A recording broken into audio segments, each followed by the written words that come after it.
Good morning. Welcome back to the Leadership Pro podcast, where fairness meets leadership and wellness meets purpose. I'm your host, Dr. Wilhelmina, and today we're talking about something every leader eventually faces. What do you do when you're the one going through the storm? So I came up with today's podcast because a good friend, is actually going through crisis and is a leader, and they're showing up well. But this is just information for anyone that's going through that uh, type of situation, and it just really inspired me to do this. So let's move on. So we know one thing I've learned both personally and professionally is that leadership doesn't pause just because life gets hard. Whether you're leading at home, in the workplace, or in the community, your responsibilities don't change magically because you're having some type of crisis. And, quite frankly, most people don't even know you're having a crisis. And yet, leaders are human first. Let's not forget that they are human first. Real leadership starts with honesty. So, something you could say is, I'm carrying something heavy and I need to navigate this wisely. This isn't weakness, this is maturity. You're letting everyone know there's something going on and you're going to have to get through this. Boundaries are a little leadership skill. Let's talk a little bit about that. When a leader is in crisis, the first step is setting temporary boundaries. So, not disappearing, not shutting down, just adjusting the pace and the intention. You have to really think about it. Um, this may look like delegating where you can, postponing non urgent decisions, protecting your emotional space, being gentle with your own capacity. You really have to recognize what you have the capacity to handle at the moment and get into that and think about how you want to protect your peace and your space, your emotional space. Leadership is not about doing everything. Leadership is about doing the right thing with the energy you have. So sometimes, okay, we're going to go on to the next segment of this. Sometimes, you can be communicating, but you're oversharing in these situations because you're emotional and the emotion is taking the lead at the time. So a healthy leader communicates without bleeding out emotionally. And I can say that this is one of my weaknesses, oversharing. I'm pretty open, as you can see in the podcast. I'll use my own stories or life experiences to illustrate whatever I'm talking about. So, but yeah, in a situation where I'm experiencing a crisis, I might overshare. And so the point of this is you just letting people know that you're handling some personal matters and you appreciate their patience. That's enough. You may move slower this week. Let them know that. Or uh, thank you for your support and go on with the situation. They don't have to know everything, the details. These they need to know the expectation, and that the details they're not going to get. So this builds trust, steadiness, and emotional safety at home, at work, and in the community. So we know that um, I always focus on the work situation, the home, and the community because leadership doesn't stop when you leave the office. You're still a leader in the home or a leader in the community. So these topics apply when you're working in those areas also. And we need more leaders. Let's be honest, we need more leaders today.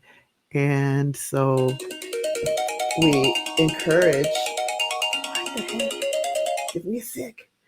Um, we need more leaders in general. So, in those areas, home, work, and in the community.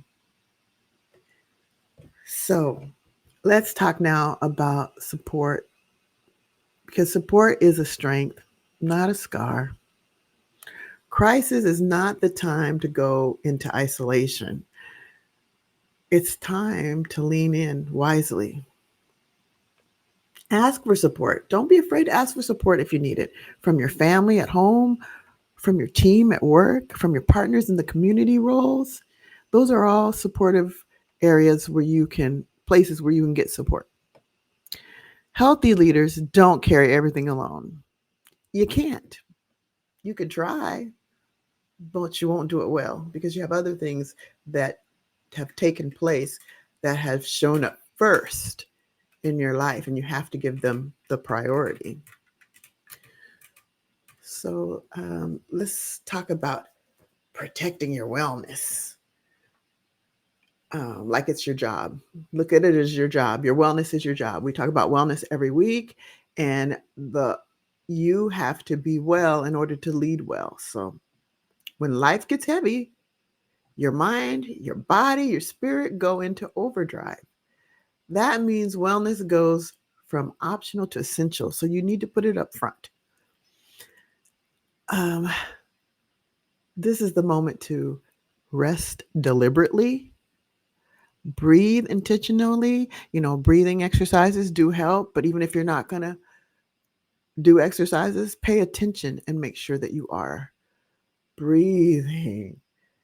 I know I tend to not breathe smoothly, hold my shoulders up high, everything, all that energy is in my neck, my jaws, my shoulders, and it's just more tension than you're already going through. So relax, rest, breathe, journal. That really helps because if you're journaling, you're putting all that energy that's in your mind out on paper. That helps you, or just reflect on the situation.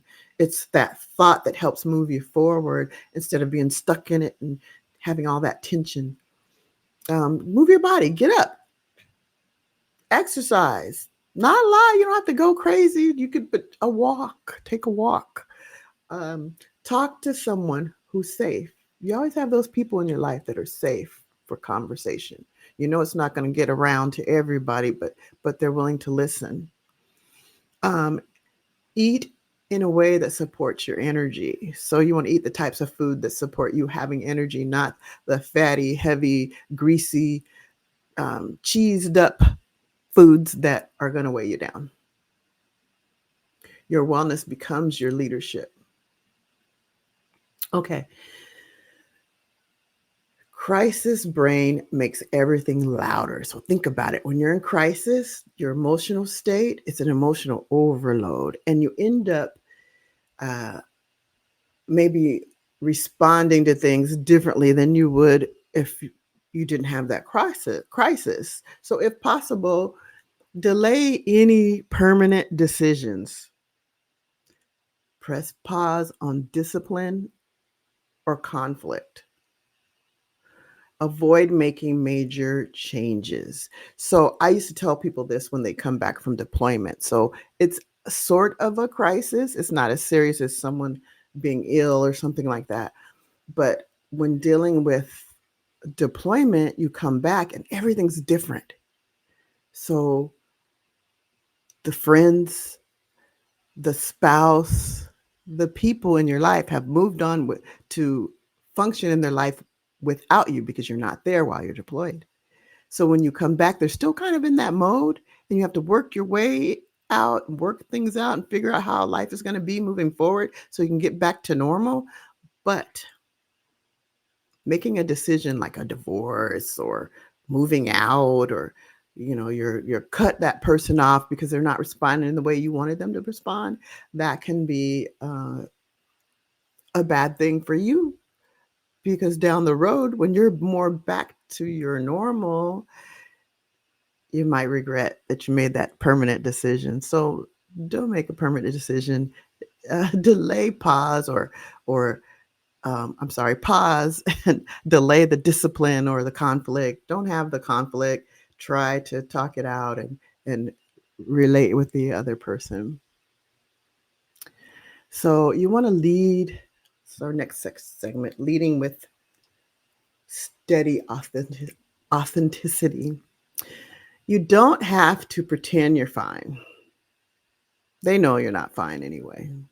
People are intuitive to their environment and the people around them, and they'll know you're not all right. They may not know why. You just have to show up with integrity. Do what you would do when do what you would do when someone's looking, do it when they're not looking. Just try your best to be that way. So a leader can say, I'm here, I'm committed, I'm navigating something, but I'm still showing up as thoughtfully as I can. You do your best, the best you can. That is responsible. It's human and it's leadership. So I want to thank you all for showing up today, being here for this.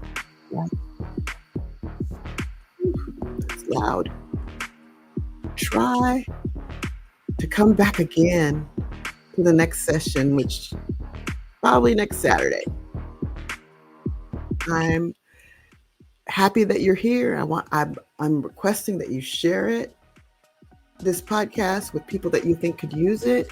And remember, leadership is not about perfection. It's about humanity, fairness, and showing up, especially when life is showing up on you. I'd rather say showing out on you. I'm Dr. Wilhelmina. Until the next time, take care of yourself so you can lead well everywhere. And everywhere meaning at home, in the community, and at work. Have a beautiful weekend.